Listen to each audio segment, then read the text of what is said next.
Hello everyone and welcome back to my channel. If you're new here, my name is Sunny. Wait, actually this is my first time appearing on camera.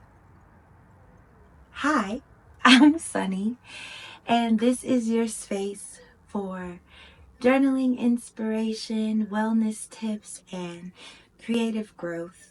We just want to be better and use this community in order to do so. So today we're going to be diving into a question that I get all the time from my friends and family when they find out that I'm journaling and they're interested in getting into it themselves. And that is, which type of journaling is better for you, or which type should I do? And it usually comes down to minimalistic journaling or bullet journaling type vibes, or the artistic journaling or junk journal, scrap journal type of vibes. So today I will go over the pros and cons of each, and not necessarily cons because I don't think there are cons to these journaling types, but I'll go over the different dynamics of each and how they can help you with productivity or just fostering self-care, and we'll figure out which one is best for you, or maybe you'll be like me and you'll have to do both. So, yeah, let's get into it. So I have some examples of my different journals here, and I'll just take you through a few. So let's start with minimalist journaling. I used to be a minimalist journaling kind of girl, and this style just focuses on simplicity and functionality. So just not too much, limited color palette, just like getting your thoughts out. But it can also be helpful with productivity. So here I just have lots of writing, but there are ways that you can make minimalist journaling work for you as far as productivity goes. Let me see. See, this is a little bit more excessive, but this is like, it's no frills. Even though I've drawn boxes and things like that, it's no frills. It's not a bunch of stickers and photos and pictures. It's just pen and marker and a ruler. But this is a more extreme version of that. You can simplify it even more. See, this is me creating a to-do list, my schedules here, my work schedule, what I have in the fridge to eat. Just keep it simple. So I think that minimalist journaling is perfect for productivity. It helps you stay organized and clear-headed without distractions. I'm going to show you some ways in which I use minimalist journaling for productivity. Let's just get my favorite little pins that I use for that. I'll use a 5 and a 1. So when I'm doing minimalist journaling, I love using the micron pins. They're hard to smudge and marker goes over them really, really well. It won't bleed into the markers that you're using, which that's just a plus for me. All right, let's use the 5. So a minimalist journaling technique that I think is very useful is a habit tracker. So I'm just going to show you how I quickly draw one of those. I have lots and lots of habits, so I usually make my, what do you call this? My parallel line or vertical line. Sorry. I usually make my vertical line pretty long because I will add tons of things to my habit tracker. So that's probably enough. And then I'll make the horizontal line 7 days long. So it's 1, 2, 3, 4, 5, 6, 7. And yeah, that's all you need. And it's so simple, so quick. But you can also make it into a full square if you want.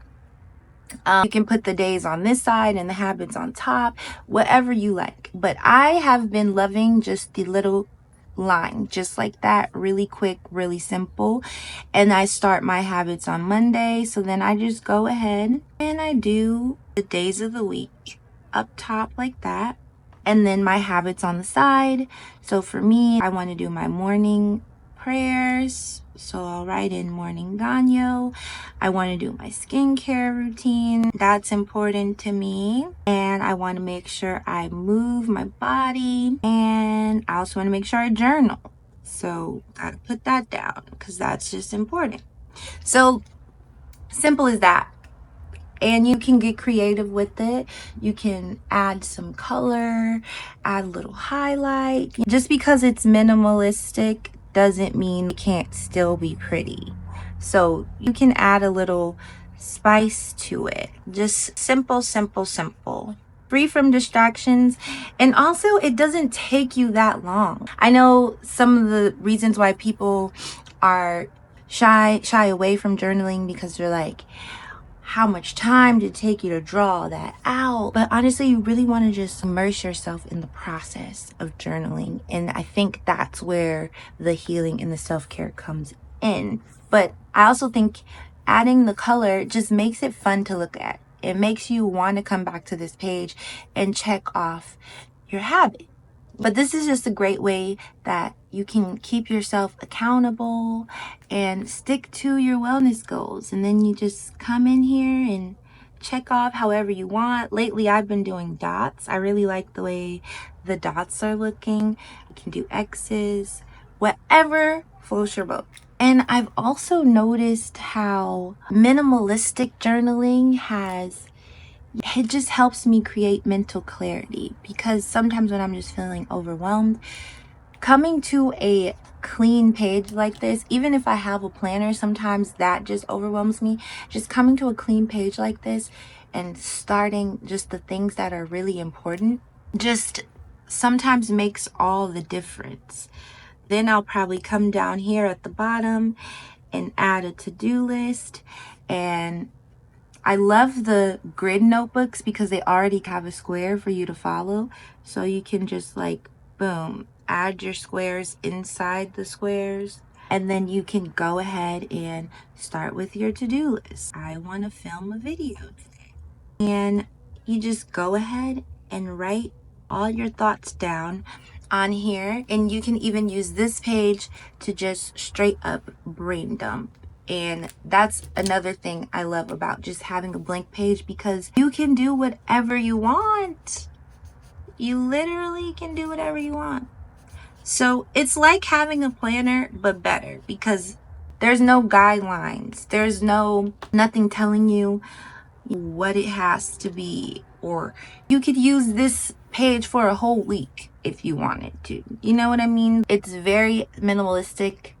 If you're short on time, if you have a wandering brain and you just need something simple, I think that minimalistic journaling would be great for you. And on days when my life is feeling chaotic, this just helps me to reset and refocus. So that's what I think the pluses are for minimalistic journaling. And it just looks so good. I don't know, something about this sends chills up my spine when it's all done and filled in. I'm just like, oh, I love it. All right, now let's move on to artistic journaling. This is by far one of my favorite forms of journaling because it's all about style and self-expression and creativity.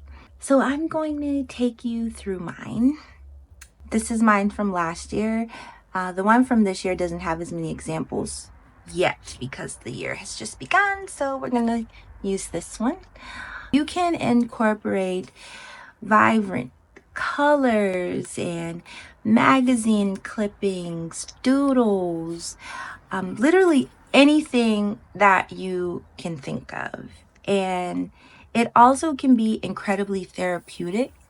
It's a place where you can explore your emotions and just let your imagination run wild. And I love that. And it's also a great place to capture memories. And I love preserving things from my journeys because I am a flight attendant and I travel quite a bit. So this came from a restaurant. This came from a museum. This is an artist's business card. I love her work and I want to buy something from her eventually. So it's just a great way to preserve memories as well. And it can also help you process emotions. I was processing a lot of emotions on this page. And you can do things like book reviews. This is also a book review. So if you love experimenting with colors and textures and things like that, then this journaling style might be for you. I think what I love most about artistic journaling or junk journaling, scrap journaling, whatever you want to call it, is just how personal it becomes, because each page just feels like a snapshot of emotions or thoughts, a time in your life, and so you can go back and you can constantly see your growth. For instance, I made this on my birthday that I spent in Tokyo last year, and I put this card in here for me to open on my 34th birthday. So I'll always have this moment in time, and I love that. And it's just an easy, fun way to look back on different trips that I went on. It's way better than scrolling through my photos in my phone, because now I have a whole story that I've told through so many different mediums, through words, through ticket stubs. All the memories can just come back. So whether you're documenting travel or just writing about the small, meaningful things that have happened throughout your life. I was on a phone conversation with someone when I doodled these little post-it notes. And I'll always remember that phone conversation, where it would have just been left in the ether if I hadn't. Just really cool. I really enjoy artistic journaling. So that might be something for you if you feel that you would enjoy a more creative side of the journaling experience. So, in comparison, both can serve as powerful tools for wellness and productivity. It just depends on what works for you. For instance, I have this journal that I enjoyed for a time when I really was burnt out on both types, and I just combined them into one. I have stickers, I have colors. Sometimes I even doodled. There's just no right or wrong way to journal. So once again, it just depends on what works for you. So minimalist journaling keeps things simple and goal focused, while artistic journaling allows for more creative exploration and emotional release. And the best part is you just don't have to pick one. You can blend styles to fit your mood, fit your goals. You can do both of these styles in one notebook. There's no right or wrong way. It's just about creating a practice that supports your well-being and helps you grow. So what do you think? Are you team minimalist or are you team artistic? Or maybe you're a little bit of both. Let me know in the comments. And if you enjoyed this video, please don't forget to like, comment, and subscribe. It would make my whole day. Also hit that notification bell so you don't miss more journaling inspiration. Thank you so much for watching. As always, stay real, stay true, and love you for you, boo. Thank you. See you in the next one. Bye.